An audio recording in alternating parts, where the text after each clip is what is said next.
Good morning. Welcome to Walking Boxing. It is Tuesday, September 30th, 2025. And I've got to make this one quick because it's been pouring rain all night. And I've got out in a little bit of a break in proceedings. So we'll see how we go anyway. But we'll continue and push on. Well, I haven't really got much choice actually because I haven't got an umbrella with me. So we'll keep the fingers crossed. Great show last night. Talking Boxing. It was great to have Mike Altamura on. Just such a great representative of the sport, and I'm sure he'll be a great representative for Tim Tszyu. I thought it was great to sort of have him on and answer a few questions about exactly what went down, what's going to happen going forward, and his plans and all that sort of stuff, and obviously answer a few questions from you guys. We'll get into that in a sec, but firstly, on this day, actually not much happened on this day. The only real one I could sort of come up with was the Canelo Alvarez with a win over Jermall Charlo, a very forgettable win over Jermall Charlo, the T-Mobile Arena. Not a bad card actually from memory too. I think Jesus Ramos Jr. lost to Erickson Lubin in a fight that I thought he won. And Mario Barrios beat Yordenis Ugas. So very, very good card, undercard, but geez, that main event was horrific, wasn't it? It was terrible. Jermall Charlo, who was the reigning 154-pound champion, went up and did not fire a shot. And I suppose when you look at it, he would be kicking himself down to see what Terence Crawford did to Canelo. I know it was 2 years ago, so things happen in 2 years, but to see how the smaller man really used his attributes and natural gifts and a really solid game plan to offset Canelo and win a wide decision, he's got to be thinking to himself, geez, if I had employed similar sort of tactics, and obviously Charlo's probably not the fighter that Crawford is, but I tell you what, he's obviously had some talent and can fight. But on that night, he ran for the whole... Well, did he run? Or he just didn't engage, we'll say, for 12 rounds. Canelo had another one of those wins like he did a lot around that time where fighters just turned up and they just went through the motions, and Canelo just did enough just to win the rounds and win the fight with no real fuss. And it wasn't until Terence Crawford got in with him that, he sort of exposed Canelo's sort of decline. But that was on this day 2 years ago. Now, just back on to... Mike last night. If you didn't see it, make sure you have a look. I might actually put it up as a separate interview actually, because it was really good from Mike, and it was really good to hear the way it went down. I had a few people asking about, saying in the comments and even asking me before the show, saying, hey, can you ask him about this and that, about with the previous team, what he would have done differently and all this sort of stuff. I didn't ask him those type of questions because I didn't think it was sort of appropriate at this stage. Like no one's shying away from anything. But I just think it's still a little bit raw, and really I think it's going to be unfair to say to Mike, what would you do, what would you have done differently with managing Tim beforehand? Because, as I said, I don't think that would be in good taste, and he has got good relationships with Glenn and Igor and the rest of the team. So, but he did say that, what I really, really wanted him to do for starters is actually put out his resume onto the table, because I know there's a lot of people out there who probably would have heard of Mike but weren't really sure about what involvement he'd had in the game and how much of a player he is in the game. He's always been one of those guys who was in the background. He predominantly works overseas. He's got Australian fighters, and he currently Matteo Tapia as well as Tim, and he's worked with recently with Wade Ryan and TJ Doheny and a few others out there, just in Australia, but overseas he's worked with some really good fighters, got them some really good opportunities, and I just wanted everyone to sort of hear from Mike's mouth what he's actually done over the years and how legitimate that he is and how experienced he is for such a young guy, and no doubt that he'll do really good things for Tim going forward, and also to explain officially his role, Darcy Ellis's role, and of course Jeff Fennick's role as well. Everyone's sort of been guessing for the last sort of week or two, and it was good to sort of hear it come straight from Mike, and just the way he projected it, and put it all out there, the way he explained it, He's a very, very confident guy in his own ability, as he should be. And the feedback from everyone on the show was really good. And I think a lot of people were taken aback, thinking, "Wow, this guy's really a good news story for Tim." And Tim's going to be in really good hands with Mike Altamura. So that was really good, and the feedback, as I said, was great from the viewers out there. And again, solid viewership. I think when Mike was on, we had up to nearly 90 people or so watching at the same time, the one time, which was really good. And as always, viewership keeps going up. So of course the other topics were Canelo and Crawford. Of course, still keeps coming up. And actually, it was a little bit of a different show, because after Mike was on for about 45 minutes, it was more so, a lot of just general boxing talk. When Canelo and Crawford sort of got out of the way, and a couple of other topics, it was good that it was just people throwing around different topics and questions and just discussing amongst themselves. It was really good. Really enjoyed the show, as always. And as always, I appreciate everyone that comes on.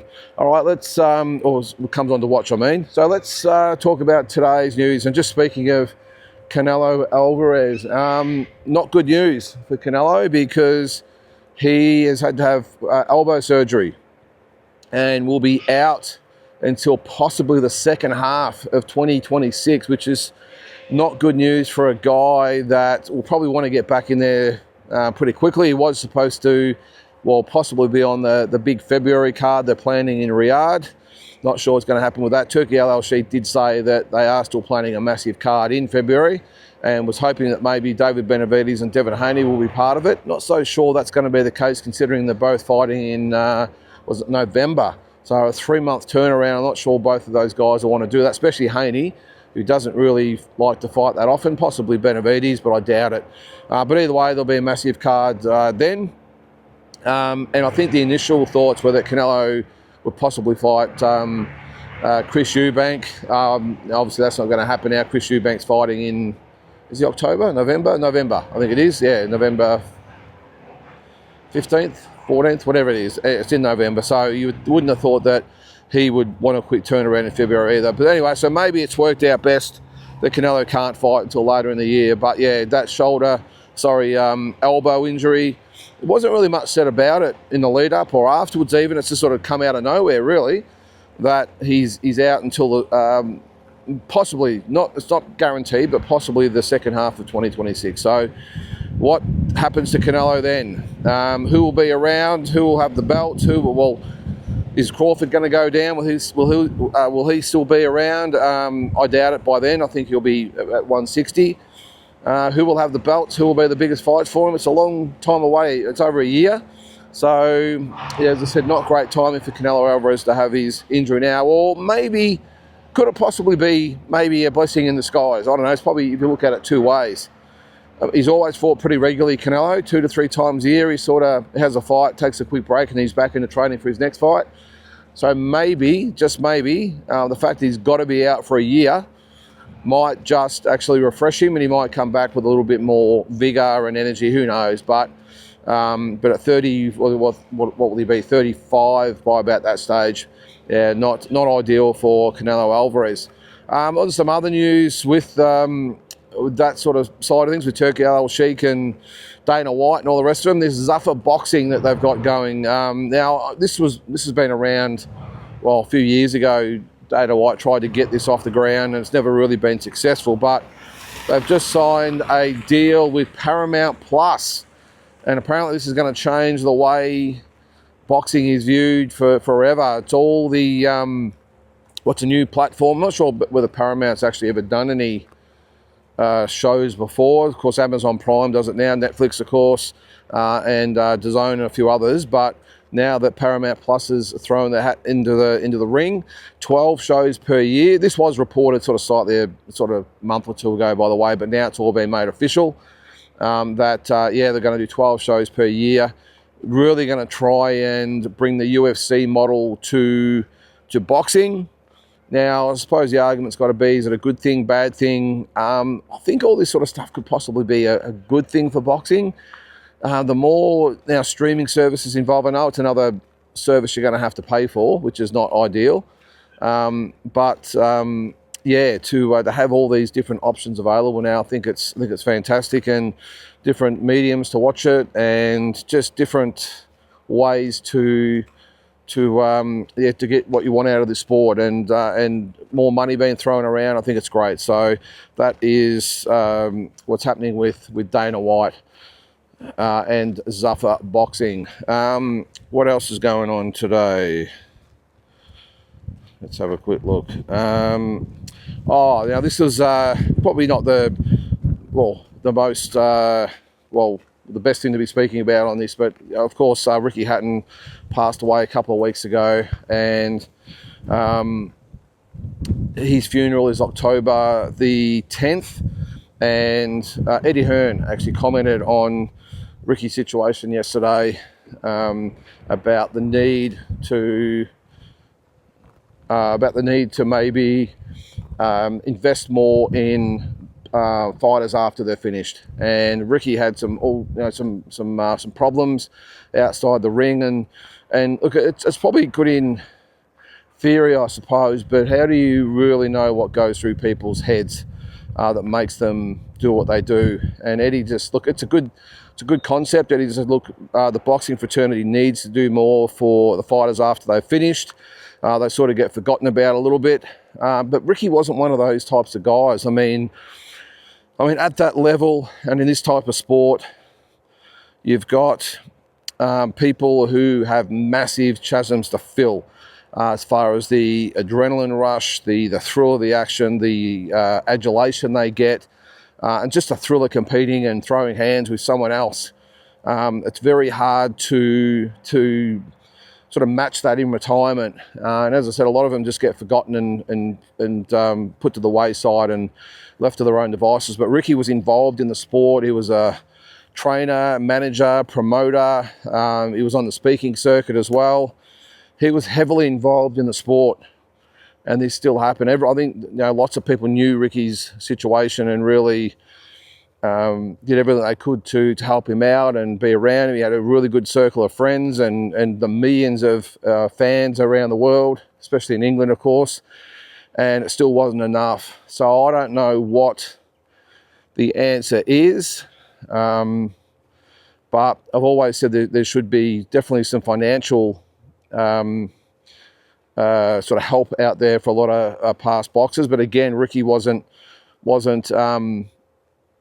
short for a dollar either. So it's a tricky one. Look, I just think it comes down, especially in someone like in Ricky's situation, where it's probably no different to any other just person in general. They just suffer from depression and mental demons and all this sort of stuff. And sometimes, unfortunately, maybe no matter what you do, they feel like they don't belong in the world and will do what Ricky did. I'm just not sure. I think it's, as I said, I think it's great in theory, but I'm just not sure how you would go about with the helping the mental health aspect of it, because someone like Ricky, he couldn't have been in a better place. Happily, like family, he was actually getting back into the boxing ring. Just so much going for him, and it still wasn't enough for Ricky. But as I said, I still think financially there should be a fund set up for it. I've said this numerous times. If you've watched these shows, these videos, you'll know that I've always been about some sort of superannuation contribution for fighters, no different to a normal workplace.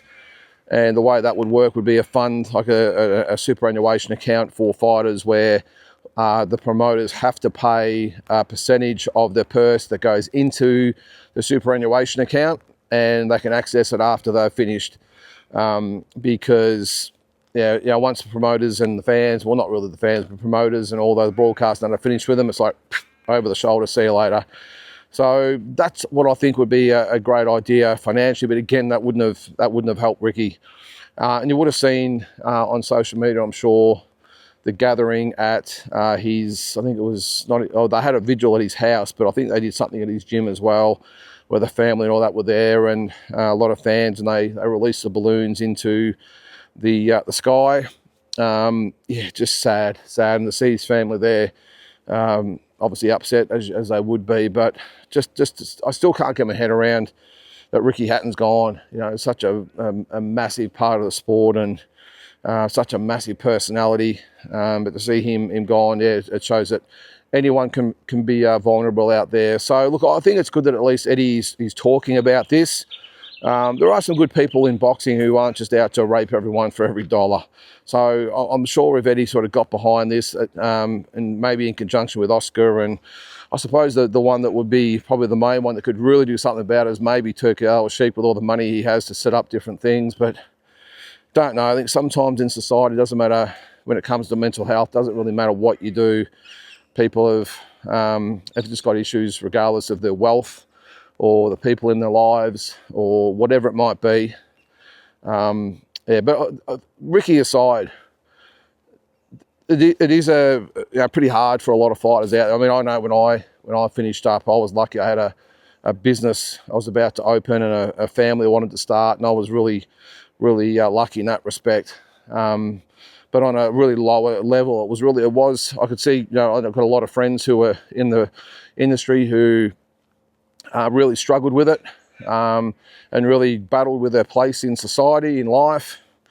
And it's hard. And that's not just boxers I'm talking about either, by the way. I know a lot of football players and all sorts of sports players go off the rails because they just can't fill the void of all that money coming in, and as I said before, the adulation and the thrill of competing and the adrenaline rush walking out to the ring, and they just really struggled to find their place as well. But look, it's a problem in society as well, isn't it?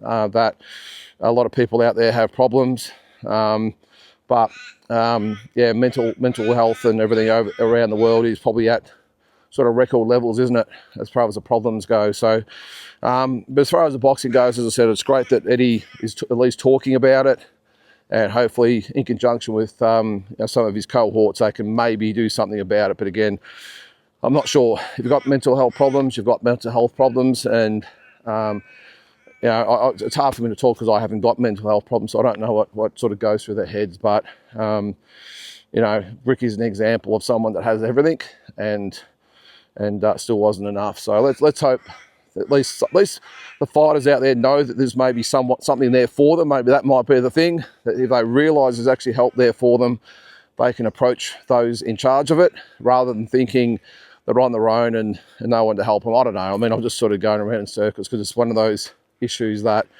it's very hard to talk about and have a solution for.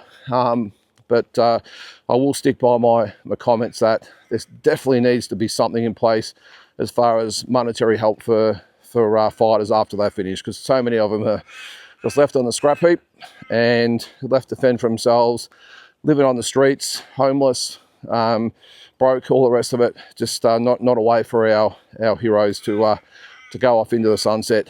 Anyway, I'm sure everyone will have their own opinions on that. Speaking of opinions on stuff, this Mayweather-Tyson thing is starting to gain traction now. Obviously, it's ramping up. It's going to be in the first half of 2026. They're talking about it being bigger than Mike Tyson, Jake Paul. I don't know if it's just me. I could not give two shits about it. I'm glad they're going to make some money. Both have been interviewed and said what they needed to say. Of course, Mayweather says he's the greatest of all time and he'll prove it and all the rest of it. And Mike Tyson said it's going to be bad for his health. The only person who's going to be bad for the health for is actually Mike Tyson, to be honest. He's going to be 59 when they fight. And it's a strange one because even though obviously the size difference is going to be massive, I still think Tyson won't be able to land a glove on Floyd Mayweather. I think Floyd Mayweather is still in pretty good shape and will probably just box his ears off. I mean, we saw Mike against Jake, against someone who was big and is going to be nowhere near as elusive as Floyd Mayweather is. Sorry, who is going to be nowhere near as elusive. Well, he stood still is what I'm trying to say. Jake Paul didn't really have the movement and defence. Sorry, I just lost my track. I was watching a dog down the road. Floyd Mayweather is going to be a lot more elusive than what Jake Paul was, and he couldn't hit Jake Paul, so what hope is he going to have finding Floyd Mayweather? I think he'll just follow him around the ring for 8 rounds, wherever it's going to be, and take the $50, $100 million, wherever it is, and walk away again. But it's just, I don't know. When it comes to especially Mike, it's a little bit sad. I'm glad he's getting a payday. But geez, if the Jake Paul fight was anything to go by, I mean, why do this apart from the money? I just think it sort of tears his legacy down a little bit more. But then again, I've always said if these guys want to scratch the itch that they might have in their lives as far as the boxing element goes, then they should just fight each other, and that's what Mayweather and Tyson are doing. So good luck to them. I'll probably watch if it's for free. I won't pay for anything like that, but I'll watch it if it's free. And I'm sure they'll put a big undercard and all that on it as well, which will be good. But these sort of novelty fights, I mean, firstly we've got Jake Paul and Gervonta Davis beforehand, and then Mayweather and Tyson. So look, it's all entertainment these days, so good on them, but doesn't mean I've got to like it. All right, guys, well, it's starting this rain again here. I've just got home, so jumping in the car and heading to work. Hope you have a great Tuesday. We'll catch you tomorrow.